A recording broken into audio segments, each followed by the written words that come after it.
तो आज की इस वीडियो में अपन जानेंगे महादेवी वर्मा का कवि परिचय है। यदि ये परीक्षा में पूछा जाएगा तो आपको कैसे लिखना होगा। तो आज इस वीडियो में अपन कंप्लीट जानेंगे कि महादेवी वर्मा का कवि परिचय यदि परीक्षा में पूछा जाएगा तो आपको कैसे लिखना है। और दोस्तों यह कवि परिचय है, ये पूरे 4 नंबर का पूछा जाता है और इसमें आपको लिखना क्या क्या है ये भी समझ लें।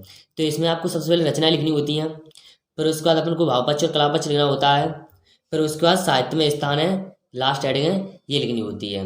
तो ये सब चीज़ें हैं, ये आपको यदि यह कवि परिचय पूछा जाएगा तो लिखना होगा। ठीक है, किसी का भी कवि परिचय हो आपको यही 3 हेडिंग लिखनी होती हैं।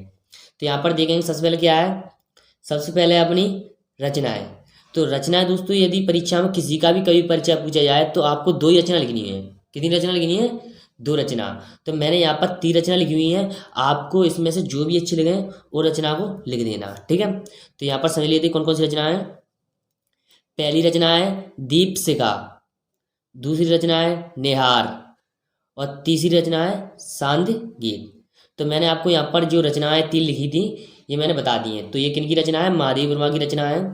आपको केवल 2 ही रचना लिखनी है। ठीक है, जो भी अच्छी लगे उनको याद कर लेना। अब देखेंगे रचना के बाद क्या है, अपना भावपक्ष और कलापक्ष। ठीक है, तो भावपक्ष और कलापक्ष में क्या लिखना है आइए इसको भी जानते हैं। तो भावपक्ष और कलापक्ष में लिखना है महादेवी वर्मा को आधुनिक युग की मीरा भी कहा जाता है। यानी ये महादेवी वर्मा है, इनको क्या कहा जाता है? आधुनिक युग की यानी आज के युग की मीरा कहा जाता है। ठीक है, इनके काव्य में प्रेम की अनुभूति है और इनके काव्य में क्या है? प्रेम की अनुभूति है। ठीक है, इनका प्रेम धरातल से उठकर ऊपर तक जाता है। इनका प्रेम धरातल से उठकर कहाँ तक जाता है? ऊपर तक, यानी नीचे धरातल पृथ्वी से उठकर कहाँ तक जाता है? आसमान तक। ठीक है, ऐसा समझा जाए तो। अब देखें इसके बाद क्या है, वेदना और पीड़ा इनके काव्य में भरी पड़ी है। यानी वेदना और पीड़ा इनके काव्य में क्या है? भरी पड़ी है। इनके काव्य में रहस्यवाद दिखाई देता है और इनके काव्य में क्या होता है? रहस्यवाद दिखाई देता है। महादेवी वर्मा ने मुक्तक शैली में अपनी कविता लिखी है। महादेवी वर्मा ने क्या किया है? मुक्तक शैली है, इसमें अपनी कविता लिखी है। ठीक है, और इन्होंने अपनी कविता में रस छंद अलंकारों का भी प्रयोग किया है। और इन्होंने अपनी रचना में क्या किया है? रस छंद अलंकार इन सभी का क्या किया? अपनी रचना में प्रयोग किया या फिर अपनी कविता में प्रयोग किया। ठीक है, तो दोस्तों ये सब है भावपक्ष और कलापक्ष में आपको लिखना है।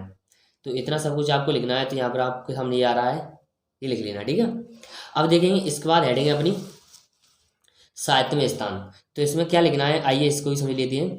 तो इसमें लिखना है महादेवी वर्मा ने दीपशिखा और निहार आदि रचनाओं का अच्छे तरीके से वर्णन किया है, इसलिए इनका हिंदी साहित्य में सर्वश्रेष्ठ स्थान है।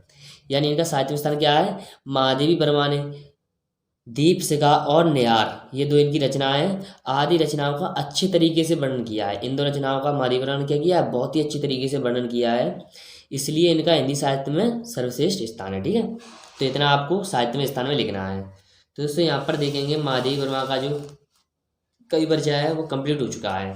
क्या क्या लिखना है मैंने आपको बता दिया है। तो दोस्तों अब ये वीडियो अपनी कंप्लीट हो चुकी है। अगर दोस्तों वीडियो अच्छी लगी तो वीडियो को लाइक करना, साथ ही चैनल को सब्सक्राइब जरूर करना। तो दोस्तों मिलते हैं अगली वीडियो में।